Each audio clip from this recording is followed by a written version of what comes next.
네, 저는 오늘 고린도전서 14장 14절로부터 18절까지 말씀을 가지고 방언 말하기를 힘쓰라 하는 제목으로 성령 시리즈 19번째를 여러분들과 함께 은혜 나눠보려고 합니다.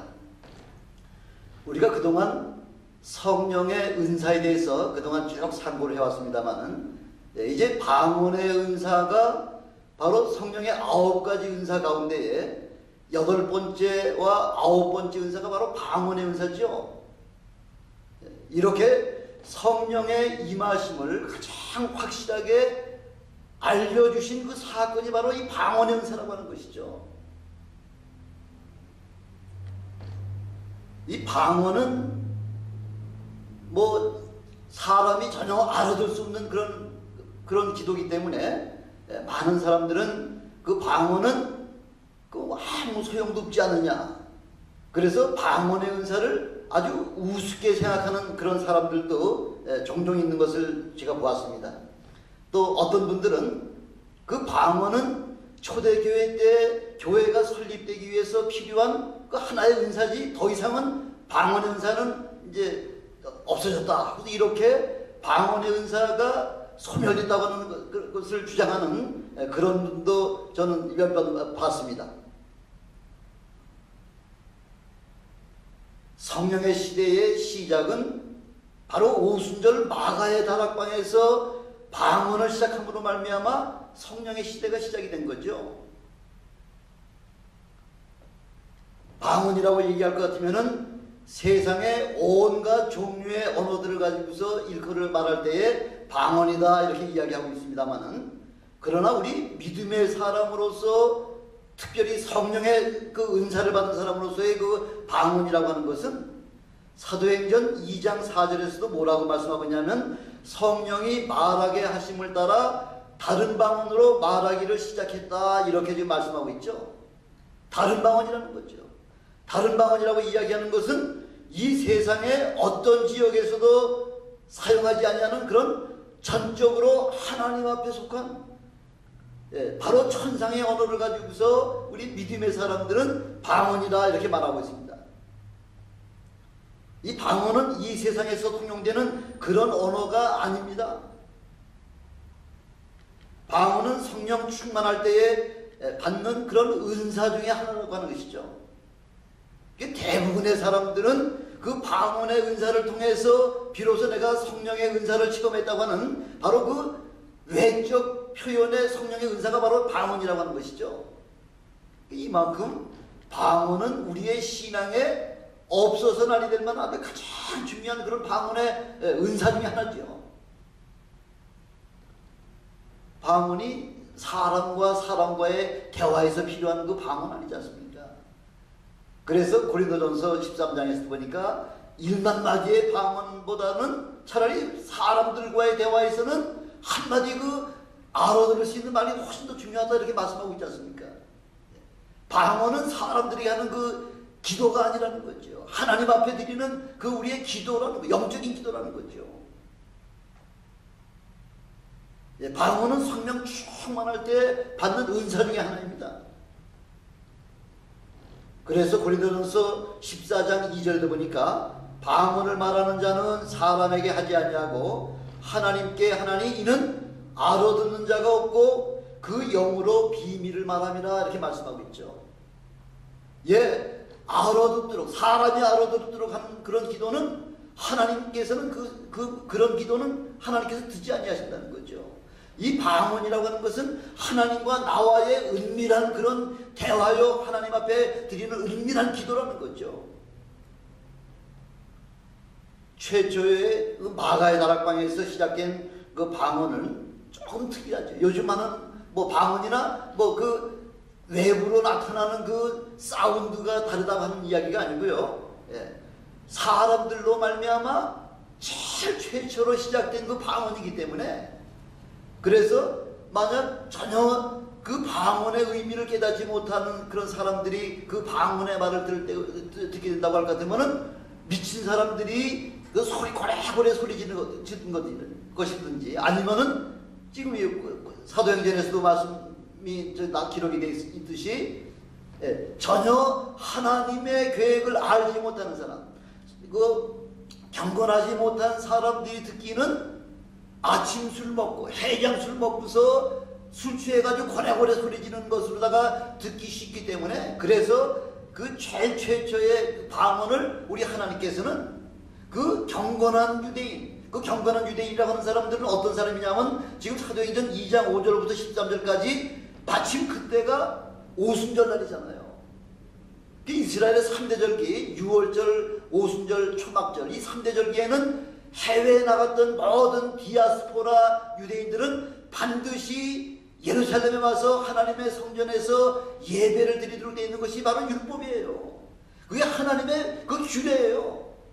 그래서 지금 전 세계에 흩어져 있던 유대인 디아스포라들이 지금 그 오순절을 맞이해가지고서 하나님 앞에 예배 드리려고 지금 지금 예루살렘에 지금 모여있는 상태 속에서 지금 마가의 다락방에서 지금 120명이 그 하나님 앞에, 하나님으로부터 받은 그 은사, 방언의 은사로 하나님 앞에 그 기도하는 그 기도 소리가 얼마나 우렁차고 얼마나 그 좀 놀랍게 큰 소리로다가 그 소리로다가 그 좀 말씀을 기도를 했든지 간에 기도를 했든지 예루살렘에 모였던 각국에서 흩어졌던 모였던 모든 사람들로 말미암아 아마 무슨 엄청난 그런 뭐 이상 뭐 지진이 났다든지 아니하면은 천지 개벽이 됐다든지 하는 이런 엄청난 사건이 난 줄로다 그렇게 착각을 하고서 그 소리 나는 데로다가 뛰어와 보니까 그 가운데는 120여 명의 전심을 다해서 하나님 앞에 부르짖으며 기도하는 그 방언의 소리를 경건한 유대 사람들은, 경건한 유대인들은 각각 자기 난 곳 방언으로다 들었다 이렇게 말씀하는 거죠. 영국에서 온 사람들은 영어로다가 그저들이 그 방언으로도 하나님 앞에 기도하는 소리를 들었고요. 독일에서 온 사람들은 독일어로 들었고요. 프랑스에서 온 사람들은 프렌치로 들었고요. 아랍에서 온 사람들은 아랍어로다 들었고요. 아프리카에서 온 사람들은 그 아프리카어로다가, 한국에서 온 사람들은 한국어로다 다 각각 자기 난 곳 방언으로다가 그렇게 들렸다는 거죠. 얼마나 그 120명의 소리가, 얼마나 그 기도 소리가 우렁찼으면은 그 온 예루살렘을 소동을 시킬 만큼 이렇게 엄청난 어마어마한 소리로다가 하나님 앞에 기도 소리가 울려 퍼졌다는 것이죠. 저는 바로 우리 교회에서 기도하는 소리가 이 온 산타나와 이 오렌지 카운티의 그 사람들을 소동케 하는 그런 역사가 나타나시길 주님의 이름으로 축원합니다. 근데 이 방언이 두 가지 현상으로 다 들렸다는 거죠. 첫째는 경건한 유대인들은 그 방언한 소리를 각 사람의 나은 곳 방언으로 다 들었고요. 각 사람의 나은 곳 방언으로다가 어떤 내용으로 들었냐면은 하나님의 그 큰 일을 말함으로 그렇게 자기 언어로 다 들었다는 거죠. 120명이 뭐 어떤 사람은 독일어로 말하고 어떤 사람은 영어로 말하고 어떤 사람은 프렌치로 말하고 어떤 사람은 아랍어로 말하고 그렇게 하지 않았다는 거죠. 그들은 각각 방언을 말하기 시작했지만은 듣는 사람들로 말미암아 각각 자기 난 곳 방언으로 듣게 하시는 그 하나님의 특별한 방법이었다는 거죠. 경건한 유대인들은 그렇게 들었다는 거죠. 또 다른 한편 이들은 어떻게 들었냐면은 조롱하며 가로되 저희가 세술에 취하였다. 세술에 취해서 지금 고래고래 기르면서 술 유정한다고 그렇게 들었다는 거죠. 이때가 몇 시죠? 아침 9시지 않습니까? 똑같은 방언을 들으면서도 경건한 자들과 그렇지 못한 자들의 그 방언이 이렇게 하늘과 땅만큼의 차이가 난다고 하는 사실입니다. 이때에 베드로가 일어나서 요엘 선지자의 요엘서 2장 28절부터 32절까지의 그 예언의 말씀을 가지고 지금 설교를 시작하고 있는 거죠. 말세에 내가 내 영으로 모든 육체에 부어주리니 너희 자녀들은 예언할 것이요 너의 젊은이들은 환상을 보고 너의 늙은이들은 꿈을 꾸리라. 요엘서 벌써 예수님 오시기 700년 전에 요엘 선지자들을 통해서 이미 우리에게 선포한 그 예언의 말씀이 바로 700년 후에 예루살렘 그 마가의 다락방에서 다시 한번 그것이 그 예언의 성취가 지금 일어나고 있는 사실을 지금 우리에게 지금 말씀을 지금 전진하고 있는 거예요. 베드로가 그때에 그 성령의 방언의 은사가 임하실 그때에 대영으로 남종과 여종들에게 부어주리니 이 예언의 말씀이 성취되는 장면을 지금 우리에게 보여주고 계시지 않습니까? 이 복음의 말씀이 선포됩니다. 예, 그러면서 지금 베드로가 지금 어떤 말씀을 지금 선포하느냐면 바로 이렇게 요엘 선지자들을 통해서 이미 그 예언하신 그 말씀이 바로 마지막 말세에 우리 주님께서 이 땅에 우리 메시아 되시는 예수님께서 이 땅에 오셔서 우리의 모든 그런 죄의 문제를 해결해 주시기 위해서 이 땅에 오시기로 다 바로 그분이 요엘 선지자가 말씀한 바로 그 선지자가 바로 예수님이라는 거죠. 바로 그 메시아가 예수님이라는 거죠. 바로 그분이 하나님의 아들인데 너희가 죽인 예수를 하나님이 살리셨다는 거죠. 여러분 이런 설교의 말씀을 들으면은 가슴이 좀 뜨끔하지 않습니까? 예, 바로 메시아를 하나님의 아들을 누가 죽였다는 거예요? 너희가 죽였다는 거죠. 너희가 아니 사람을 죽인 것도 아니고 하나님의 아들 하나님을 내가 죽였다고 할 것 같으면은 그건 뭐 구원이 되겠습니까? 예, 구원 받으려고 그렇게 몇천 년 동안을 그 메시아를 그 사모하고 기다리던 바로 그 사람들이 정작 막상 메시아를 내 손으로다가 죽였다. 이거는 말이 안 되죠. 그 설교를 들으니까 가슴이 뜨끔하고 뭐 뜨끔한 정도가 아니라 이건 뭐 큰일 났죠.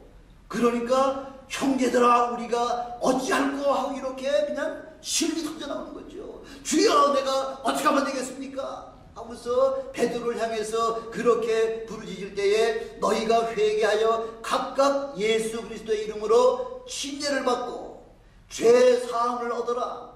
예, 침례를 받고 예수 그리스도 이름으로다가 침례를 받고 난 다음에 죄 용서함 받고 나면은 죄 용서뿐만 아니라 바로 그 죄 용서를 통해서 비로소 이렇게 우리와 같이 너희에게도 성령의 은혜를 체험할 성령의 은사를 그냥 값없이 거둘 선물로 주신다 하고 이걸 약속해 주고 계시는 거죠. 그래서 그 아침에 이날에 제자의 수가 3,000이나 더했다고 그렇게 말씀하고 있지 않습니까? 예, 이렇게 방언의 역사가 이렇게 엄청나다는 거죠. 저는 여러분들이 방언을 통해서 온 그 오렌지 카운티와 LA 카운티와 온 세계에 이렇게 엄청난 그런 구원의 복음의 역사가 나타나시기를 주님의 이름으로 축원합니다. 이 방언은 뭐 받아도 되고 받지 않아도 되는 그런 것이 그런 은사가 아니라 이렇게 이 방언의 은사는 엄청나다는 거죠. 고린도전서 14장 22절에 보니까 방언은 믿지 아니하는 자를 위하는 표적이요 예언은 믿는 자들을 위함이라 이렇게 말씀하고 있지 않습니까? 방언은 믿지 아니하는 자들을 위해서 우리 주신 하나님의 은사라는 거죠. 방언이 아무런 유익이나 필요가 없는 것이라고 할 것 같으면 그런 것을 우리 하나님께서 무엇 때문에 선물로 무엇 때문에 은사를 주시겠느냐는 것이죠. 방언은 바로 우리가 하나님 앞에 드리는 영적인 기도다. 이걸 우리에게 지금 오늘 이 아침에 말씀해 주고 있습니다. 바로 이 방언은 하늘문을 여는 바로 열쇠라는 거죠. 메스터 키라는 거죠. 우리 모두는 하나님으로부터 축복을 받았고 능력도 받았습니다. 이제 그것을 우리는 하나님 앞에 맡겨놓고 하늘 창고에다가 맡겨놓고서 우리가 필요할 적마다 이제 그 방언의 기도를 통해서 우리 마음의 기도를 통해서 우리의 영의 기도를 통해서 그때그때 필요할 적마다 하늘문을 열고서 우리의 필요를 만큼 우리가 찾아 쓰는 것이 바로 이것이 바로 하나님 앞에 드리는 영적 기도라는 것이죠. 어떤 사람이 캐시를 수백만 불을 집에다가 캐시를다가 쌓아놓고 있는 사람 여러분 혹시 보셨습니까? 그렇지 않죠. 돈은 다 어디다가 은행에다 예치해 놓고서 필요할 적마다 가서 사인하기만 하면은 돈을 꺼냈을 수가 있지 않습니까? 한국 같은 데서는 물론 인감도장을 찍어야지만 돈을 빼냈을 수가 있겠지만은, 만약 캐시를 여러분 집에다가 수백만 불을 그냥 숨겨놓고 있다 하면 그 돈이라고 하는 것은 검은 돈이 있죠. 무슨 문제가 있는 돈이 있죠.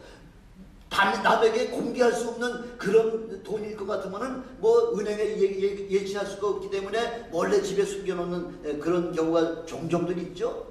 그런 약점, 그런 사람들의 그 집만 또 골라가면서 터는 그런 강도들이 있지 않습니까?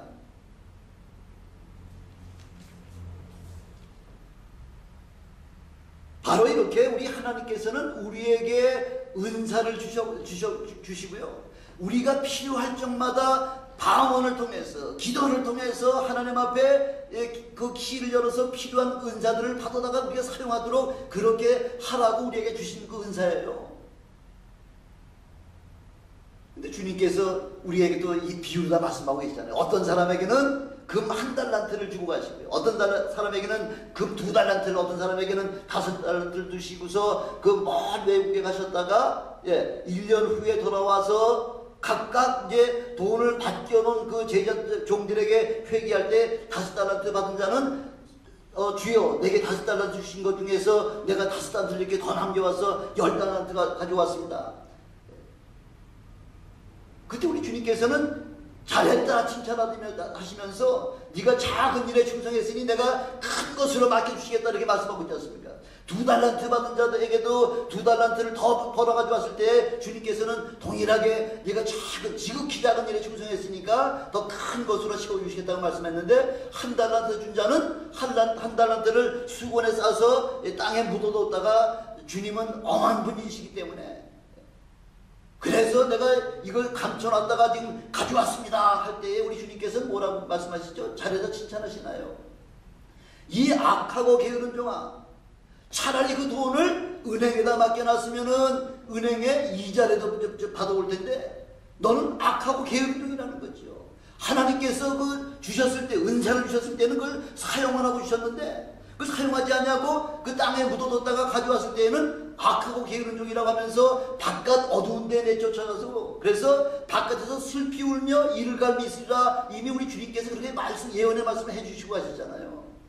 바로 이렇게 은사는 우리를 통해서 그 은사를 사용해서 예수 그리스도의 복음을 증거해서 더 많은 영혼들을 불러오도록 하기 위해서 주신 바로 특별한 은혜라는 거, 선물이라는 거죠.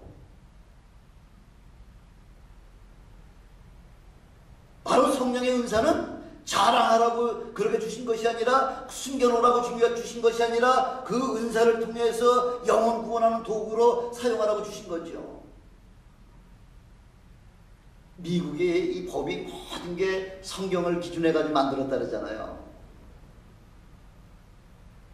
웰피어도 다 그 저녁 아침부터 일한 자나 저녁 5시에 와가지고 1시간만 일한 자나 그 주는 그 금액이 큰 차이가 안 나고 거의 비슷하게 살 수 있을 만큼 주는 것이 바로 그것이 성경적인 방법이라는 거죠. 그 은행에도요 1년 동안 입출금을 하지 않냐고 그냥 가만히 놔두는 그런 계좌가 있죠. 그걸 전문용어로다가 휴먼 계좌라고 얘기하는데, 휴면, 쉬고 있는 아무런 그 액팅이 없는, 그런 거래가 없는 그런 은행과의 거래가 없이 그냥 그 남겨둔 돈이 1년 동안 그 입출금이 없이 그냥 가만히 내비둔 그 계좌 그 금액은요, 정부에서, 주정부에서 다 그걸 몰수해가지고 갑니다. 그거 찾으려면 굉장히 힘들어요. 저도 은행에서 하도 그 얘기해서 그 계좌를 하나 만들어 놓고서 돈을 조금 입금을 해놨는데, 근데 1년 이상을 그걸 움직이질 않으니까 그게 주정부로 넘어가가지고요. 뭐 큰 돈이 아니어가지고서 일일이 그것도 뭐 이거 하려고 할까 골치 아파가지고서 그냥 뭐 버려두고 말았습니다만, 이렇게 우리 은사도 마찬가지라는 거죠. 사용하라고 주신 건데 사용하지 않을 것 같으면은 그냥 빼앗기는 거 정도가 아니에요. 주님께로부터 이 악하고 게으른 종이다 하고서 책망받고요, 저 바깥 어두운 데에 내쫓아가서 거기서 벌벌 떨면서 이를 갈면서 그렇게 눈물 통곡을 하면서 그렇게 기다릴 수밖에 없는, 그렇게 쫓겨나는 수밖에 없는 바로 입장이 바로 은사 받은 자가 사용하지 아니했을 때 그런 일들을 갖다 우리에게 주신다는 거죠.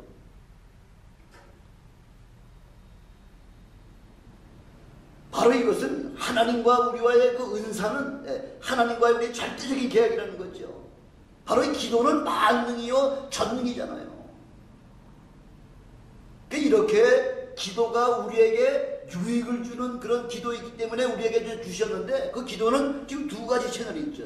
두 가지 방법으로다가 하나님 앞 기도하는 방법이 있다는 거죠. 하나는 마음으로 구하는 기도요, 다른 하나는 영으로 구하는 기도다, 이렇게 말씀하겠죠. 마음으로 하는 기도는 우리의 지식이나 우리의 이성에 판단할 수 있는 그런 범위 안에서 우리가 구할 수 있는 거죠. 우리가 깨달을 수 있는 그런 범위 안에서만 하나님 앞에 구할 수 있는 것이 바로 마음으로 하는 기도죠. 여러분들 5분 후에 어떤 일이 일어날지를 혹시 아는 분 계십니까? 만약 5분 후에 내가 어떻게 될 것을 아는 사람이라고 할 것 같으면 이 세상을 아주 지배하고 남을 수 있는 그런 큰 파워가 있다는 거죠. 5분 후에 우리는 어떤 사건, 어떤 그 천재지변이 나가지고서 내가 죽게 될지 다치게 될지 이걸 아무도 모른다는 거죠. 아니, 그거 5분 후에 사건을 할 것 같으면은 걱정이 없죠. 아플 일이 없죠. 다칠 일이 없죠. 죽을 일이 없죠. 그래서 기껏 한다고 하나님 앞에 기도한다는 것이 마음으로 내가 아는 것 정도밖에는 기도를 못한다는 거죠. 그러나 영으로 하는 기도는 우리 이성으로 알 수 없는 것들을 기도하는 것이죠. 내 깊은 사정을 내 이성으로는 미처 알지 못하기 때문에 할 수 없지만은, 고린도전서 2장 11절에 보니까 사람의 사정을 사람의 속에 있는 영외에는 누가 알리요?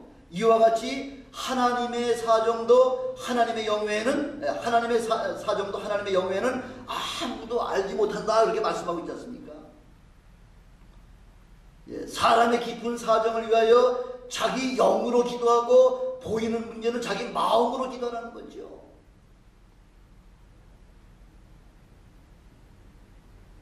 내게 지금 엄청난 문제가 지금 닥쳐오고 있는데도 불구하고 내가 앞일을 깨닫지 못하기 때문에, 그런 것이 하나님 앞에 기도를 하지 못하고 있는 것이, 그래서 하나님 앞에 기도하면은 하나님이 응답해 준다고 하는 그 말씀을 들었음에도 불구하고 기도하면 뭐 돈이 나오냐 이렇게 해가지고서 기도에 대해서 부정적으로 이야기하는 사람들이 얼마나 많습니까? 특히 뭐 세상 사람은 물론이거니와 우리 믿음의 사람도요. 기도하면 응답 받는다고 그렇게 주님께서 분명히 말씀해 주셨음에도 불구하고 기도해서 뭐 돈이 나오느냐, 기도해서 하나님이 그 기도를 들으시느냐, 이렇게 부정적으로 생각하고서 기도하지 아니할 것 같으면 아예 받지 못하는 거죠. 야고보서에도 말씀하고 있지 않습니까? 너희가 얻지 못하면 구하지 아니하며, 또 구하여도 얻지 못하면 육신의 정욕으로 쓰려고 하기 때문에, 그래서 우리 하나님이 응답 안 해준다고 말씀하고 있죠. 그 두 가지 이외에는 우리 하나님께서는 무엇이든지, 내 말이 너희 안에 거하고 너희가 내 안에 거하면 무엇이든지 구하라고 주님께서 말씀하고 있잖아요. 다 응답해 주신다는 것이죠. 그래서 우리 하나님께서는 이렇게 하나님 앞에 전심으로 기도하는 사람들에게 그런 사람을 축복하시고 그런 사람을 사랑하신다고 말씀하고 있죠. 그 기도의 대표적인 그 모습을 보여주신 분이 누구세요? 우리 주님이시잖아요. 주님은 이 땅에 오셨을 때에 죽기 위하여 오셨다고 늘 말씀을 하시죠. 내가 예루살렘에 가서 대제사장들과 장로대회에서 내가 죽어야 하리라 하고, 뭐 벌써 다 이미 예루살렘에 내려가시는 그 목적은 이제 죽기 위해 내려가시는 걸 다 알고 내려갔음에도 불구하고, 막상 오늘 밤에 오늘 저녁에 내가 체포가 돼서 내일 십자가에 죽을 것을 생각하면은, 아무리 그 하나님의 아들이라고 하더라도 육신의 몸을 입고 온 이상에는 그 십자가의 고난이 얼마나 힘들고 얼마나 고통이고 얼마나 무서운 그 형국인지를, 그거를 우리 주님이 아시잖아요. 그래서 우리 주님이 어떻게 기도하셨나요? 겟세마네 동산에 올라가셔가지고 제자들에게 중보 기도를 요청을 해 놓으시고요. 돌 던질 만한 그 거리쯤에 가셔가지고서 우리 주님께서 기도의 모습을 우리에게 보여주고 계시는 거죠. 어떻게 기도하셨죠? 예, 땀방울이 핏방울이 될 정도로다가 얼마나 전심을 다해서 하나님 앞에 그 부르짖으며 기도했으면은 땀방울이 핏방울이 되도록 이렇게 기도가 참 전심으로 하는 기도라는 거죠. 그런 기도를 하시는 여러분 되시길 주님의 이름으로 축원합니다. 예, 구약에서는 또 대표적인 기도의 사람이 어떤 사람입니까? 어떤 사람이에요? 야곱이잖아요. 야곱이 그 엄청난 그런 희생과 고난을 통해서 그 가지고 온 그 많은 그 재물을 가지고서 이제 그 아버지 고향 올라가서 돌아가고 있는 중에 벌써 형 에서가 야곱이 돌아온다고 하는 소식을 듣고서 400명 군사를 지금 데리고 와가지고서 야곱과 그 일행들을 다 죽이려고 지금 데려오고 있지 않습니까? 어떻게 본 재산인데 그 야곱은요, 그 재산 중에서 그 짐승의 떼를 방을 뚝 잘라가지고서 그 여러 그런 부류를 해가지고서 한꺼번에 다 보내질 않냐고 이렇게 뭐 그룹을 해가 첫째 그룹, 두 번째 그룹, 세 번째 그룹 해가지고서 계속 그래서 그 에서가 이게 뭐냐 하고서 물어보면은 예, 우리 야곱이 바로 하나님의 종 그 에서를 위해서 드리는 하나님 앞에 하나님과 같은 그런 아주 에서를 위해서 드리는 예물입니다. 그래서 웬만한 강팍한 사람, 웬만한 그 원한이 있는 사람이라고 하더라도 선물엔 사람이 노고지게 돼 있잖아요. 근데 그거를 그렇게 선물을 그 엄청난 선물을 보냈음에도 불구하고 전혀 요동이 없으니까 그 다음에 내 부인을 다 보내고요. 그것 가지고도 또 마음을 놓을 수가 없으니까 12자녀들을 다 또 내보내고요. 그러고도 마음이 놓여지질 않잖아요. 그게 마음이 안 놓이니까 불안하니까 어떻게 하면 되겠습니까? 예, 하나님 앞에 기도하는 거죠. 기도하다 보니까 하나님이 오셔가지고서 하나님 앞에 그냥 하나님을 붙잡고서 그 전심을 기도를 다하죠. 아무리 기도를 해도 뭐 전심을 다해서 기도를 해도 응답을 안 해주시고 나는 벌써 점점 더 세가고요. 그러니까 하나님께서 지금 날이 새어간다. 날이 샌다는 이야기 무슨 말이에요? 날이 새서 네가 네 눈으로다가 나를 보게 되면 뭐 죽는다는 거죠. 그러니까 빨리 나를 원하는 거죠. 야곱은 어떻게 지금 대하고 있죠? 아닙니다. 차라리 나에게 축복을 하시기 아니하실 것 같으면 차라리 나를 죽여주십시오. 내가 죽는 한이 있더라고 하더라도 주님께서 나를 축복해 주시지 않을 것 같으면 난 못 놓겠습니다. 이야, 야곱의 기도가 대단하죠. 야곱의 욕심이 대단하죠. 예, 그러니까 그 얼마나 전심을 다해서 하나님과 씨름을 했으면은 환도뼈가 위골이 됐다. 환도뼈가 위골이 됐다. 다른 말로는 쉬운 말로는 뭐냐면은 엉덩이뼈가 튕겨져 나갔다는 거죠. 아니 여러분 얼마나 기도를 했으면은 그 엉덩이뼈가 튕겨져 나갈 정도로다가 이렇게 전심을 다해서 기도했겠습니까?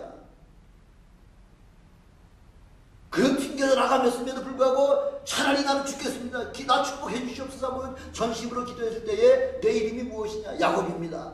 더 이상 야곱이라고 하지 말고 이스라엘이라고 하라. 이스라엘이라고 하는 이야기 뭐예요? 하나님과 더불어 싸워서 이겼다. 와, 여러분 어떻게 피조물 인간이 하나님과 더불어 싸워서 이길 수가 있겠습니까? 그러나 야곱은요, 하나님 내게 축복하지 않으시면 나 도저히 못 얻습니다. 그래서 그 전심을 다해서 하나님 앞에 그 기도 응답 받으려고 이렇게 전심을 다했다는 거죠. 저는 여러분들의 기도가 이런 야곱의 기도와 우리 주님의 기도와 같은 그런 아주 놀라운 전 힘을 다해서 땀방울이 핏방울이 되고 환도뼈가 튕겨져 나갈 정도로다가 이렇게 하나님과 싸워서 이기는 여러분들의 주님의 이름으로 축원합니다.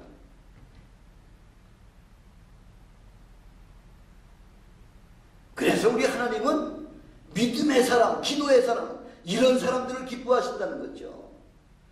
우리도 이렇게 마음으로 하는 기도뿐만 아니라 구약시대에는 이런 마음으로 하는 기도, 뭐 예수님이 승천하시기 전까지는 마음의 기도 외에는 다른 기도가 없었잖아요. 이렇게 오순절 마가의 다락방에 성령으로 말미암아 이 방언의 기도가 터져나오고 방언의 은사가 터져나오기 전에는 아무도 그렇게 영으로 하는 기도를 한 사람이 없다는 거죠. 예수님 이후에 최초로 이 영으로 기도하는 사건이 이제 나타나기 시작한 거죠. 그래서 우리는 기도를 하라고 이제 여러분들에게 늘 말씀드리면 어떤 분들은요, 아우 기도 5분만 하면 기도할 제목이 없습니다. 아우 10분만 하면 뭐 할 거 다 했음들이 얘기하잖아요. 기도가 그렇게 1시간 2시간 그렇게 쉽게 되는 거 아니지 않습니까? 그래서 우리 마음으로 기도하는 건 한계가 있다는 거죠. 그러니까 마음으로 하는 기도를 하다가 또 방언으로 영으로 하는 기도를 하다가 한참 영으로 하는 기도를 하다 보면은 또 갑자기 또 그 생각이 또 떠오르면은 또 마음으로 하는 거 기도로다가 바꿔가지고서 또 내가 간구할 거 이제 간구하고 기도할 거 기도하고요. 그러다가 또 방언으로 기도하고 영으로 기도하고 마음으로 기도하고 이렇게 왔다 갔다 하면서 이렇게 기도를 그 두 가지를 섞어가면서 기도할 때에 기도는 얼마든지 2시간이 아니라 3시간이 아니라 뭐 10시간이라도 그렇게 할 수 있는 그런 힘을 우리 주님께서 은사를 우리 주셨다는 거죠. 바로 이 성령 받은 사람에게만 방언으로 말할 수 있는 그 특권을 주셨다는 거죠. 저는 여러분들이 방언으로 기도하시기에 힘쓰는 그 여러분이 되시길 주님의 이름으로 축원합니다. 어느 것 하나만 가지고서는 그 기도가 충분하게 다 내 하고 싶은 그 기도를 다 할 수가 없다는 거죠. 왜? 내 속사람을 내가 깨달을 수가 알 수가 없기 때문에. 그래서 영으로 기도하고 또 마음으로 기도하면서 영으로 찬미하고 마음으로 하나님을 찬미하라고 그래 말씀하고 이렇게 두 가지 기도를 병행할 때에 그 기도가 참 온전한 기도가 된다는 것이죠.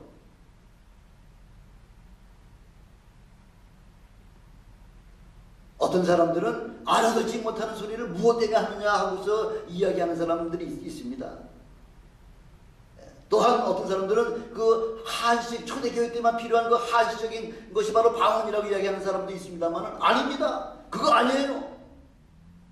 예수님께서 마지막 승천하실 때에 우리에게 3가지 분부의 말씀을 해주셨잖아요.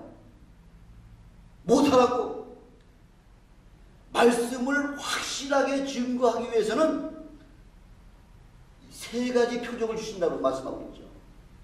왜? 우리 뭐 다른 것 때문에 은사 주시는 것이 아니라 말씀을 내가 증거할 때 확실하게 증거하기 위해서 그 표적으로다가 우리에게 은사 주신다는 것이죠. 어떤 거예요? 귀신을 쫓아내는 것이고요. 2번째 방언을 말하는 것이고요. 3번째 병든 자를 치료하는 그런 3가지 표적과 기사와 이적을 우리에게 보여주신다고 우리에게 행할 수 있도록 주신다고 약속하고 계시잖아요. 예수님 이전에 귀신 쫓은 사건 없었습니다. 예수님이 오시고 난 이후에 비로소 귀신을 쫓기 시작했고요. 방언도 예수님 당시에는 방언한 거 없어요. 예수님이 죽으시고 부활하시고 승천하시고 난 다음에 오순절날 성령을 보내주시고 난 다음부터 비로소 방언을 말하기 시작한 거죠. 그리고서는 우리에게 주님께서 그 3년 반 공생애 동안 하셨던 그 모든 병든 자를 그 고치고 치료하는 그 놀라운 능력을 우리에게 이제는 맡겨주셨다는 거죠.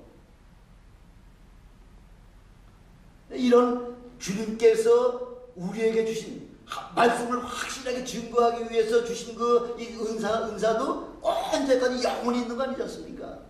패할 날이 있다고 말씀하고 있지 않습니까? 고린도전서 13장 8절에 보니까 모든 예언과 방언과 지식의 은사들은 지금은 거울로 보는 것 같이 희미하나 주님 재림하실 때는 얼굴과 얼굴을 서로 마주 볼 때에는 더 이상 은사가 필요 없다는 거죠. 아직까지 그 주님께 그 확실한 주님을 우리가 눈으로 볼 수가 없으니까 우리 영적인 그분을 우리가 눈으로 바라볼 수 없기 때문에 그래서 우리에게 은사를 주신다는 거죠. 근데 주님을 우리가 얼굴로 대하고 나면 더 이상 무슨 은사가 필요해요? 왜? 그때는 이미 세상 끝인데 그 은사를 주신 것은 믿지 아니하는 자들에게 성령의 능력을 통해서 믿음의 길로 전도하기 위해서 주시는 하나님의 특별한 은사이기 때문에 그래서 그 은사를 주신 거죠. 방언이라고 하는 것도요. 방언이라고 하는 것도 어떤 방언이에요? 우리 지체 중에서 제일 연약한 부분이, 제일 길들이기 힘든 부분이 어디예요? 바로 혀라잖아요. 세지도 안 되는 이 혀가 이 실수를 해가지고 온몸을 억울하기도 하고 온몸을 자유하기도 할 수 있고 사람을 죽이기도 하고 사람을 살리기도 하는 그 권세가 바로 혀에 있다고 말씀하고 있지 않습니까? 그래서 이 혀가 아무리 기도를 길들이려고 그렇게 해서도 이 혀만은 길들일 수가 없다는 거죠. 아무리 그렇게 은혜를 받았다고 하더라도 툭 한마디 그 튀어나오는 그 말 한마디 때문에 사람의 심장을 찌르고 사람에게 상처를 주는 일들이 얼마나 많습니까? 그래서 혀에 자갈을 먹일 때에 온몸을 통제할 수 있다고 그렇게 말씀하고 있죠. 이 혀 때문에 폐가 망신하는 경우도 얼마나 많습니까? 대통령도 그 말 한마디가 실수가 돼가지고서 엄청난 고난을 받았죠.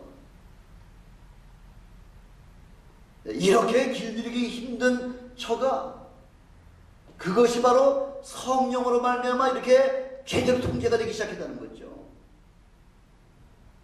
여러분, 창세기 11장에 보면은 그 바벨탑 사건 나오고, 바벨탑 사건. 바벨이라고 하는 것은 혼잡시키다, 어지럽히다 하는 그 말씀이잖아요. 그래서 지금 홍수 사건 이후에 사람들이 성과 대를 쌓아서 하늘까지 높이고 난 다음에 이제 우리 이름을 내자는 거죠. 우리 이름. 아니, 내 이름 내가지고 뭐하게? 누구 이름을 영광을 돌려야 되는데, 하나님을 영광을 돌려야 되는데 내 이름을 내겠다 하니까 하나님께서 내려오셔가지고서 언어를 흩어버리신 거죠. 언어를 혼합시켜버린 거죠. 그래서 다 뿔뿔이 흩어지도록 만든 사건 이후에 언어가 이 마가의 오순절 다락방의 그 방언의 사건을 통해서 다시 하나로다가 하나님 앞에 드릴 수 있는 그 언어가 하나로다가 통일이 됐다는 거죠. 미국 사람, 우리 미국 교회에서가 가끔마다 우리 기도회를 같이 하지만은 그분들이 하는 기도나 우리 한국 사람이 하는 기도나 저 독일 사람이 하는 기도나 저 멕시코 사람이 하는 기도나 모든 기도가 다 방언으로 이야기할 때는 동일하다는 거죠. 하나님이 그 방언 하나를 통해서 다 알아들으신다는 거죠. 물론 우리 각국의 나라의 말도 다 우리 하나님은 알아들으시지만은 비로소 성령의 그 방언의 은사로 말미암아 그 바벨탑 사건으로 말미암아 흩어졌던 언어가 하나로 다 통합이 됐다는 사실이죠. 우리 주님 오시는 그날 틀림없이 이제 주님과 우리 대화하고 하나님과 대화할 때에 바로 그 대화가 바로 우리에게 주신 새로운 그 방언의 역사가 다시 시작되지 않느냐니까 저는 그렇게 생각이 됩니다. 이렇게 방언은요, 아무것도 아닌 것 같고, 따다다다다 해가지고서, 도깨비, 이상한 말 하는 것 같은, 그렇게 사람들에게 보이고 들릴지 모르지만은, 이 방언의 사건을 통해서 예수님의 제자들의 삶이 변하기 시작했다는 거죠.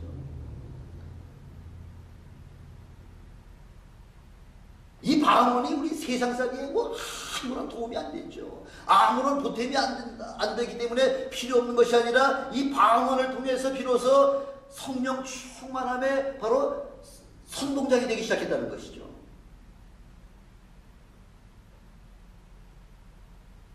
그래서 이 방언은 성령 충만한 사람들에게 주시는 하나님의 특별한 은사라는 거죠. 그래서 이 방언 말하는 사람들은 귀신을 쫓아내고요, 또 병든 자를 가서 치료하는 그런 영적인 능력까지 덤으로 주신다고 말씀하고 있는 것이죠.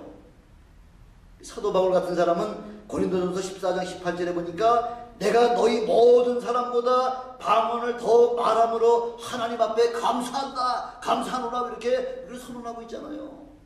아니, 사도 바울이 얼마나 방언을 많이 했으면은 이렇게 대담하게 모든 사람을 향해서 너희 모든 사람들보다 내가 더 방언을 많이 말할 수 있도록 그렇게 하심을 하나님 앞에 감사한다고 할 정도로 이렇게 힘들게 선포할 정도면은 사도 바울 같은 사람은 모든 그 공적인 그런 사역 이외의 모든 시간들은 방언으로 24시간 쭉 계속해서 하나님 앞에 그 방언으로 기도했다고 하는 사실을 우리에게 그 암묵적으로다가 지금 말씀해 주고 있는 것이죠. 사도 바울은 쉬지 않냐고 방언으로 기도했다는 이야기죠.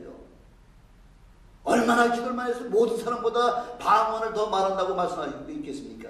저는 여러분들이 여러분들이 다른 모든 사람들보다 더 방언을 많이 하시는 여러분들이 되시길 주님의 이름으로 축원합니다. 방언을 통해서 여러분들의 영적인 삶이 변화되시기를 주님의 이름으로 축원합니다. 기도하시겠습니다.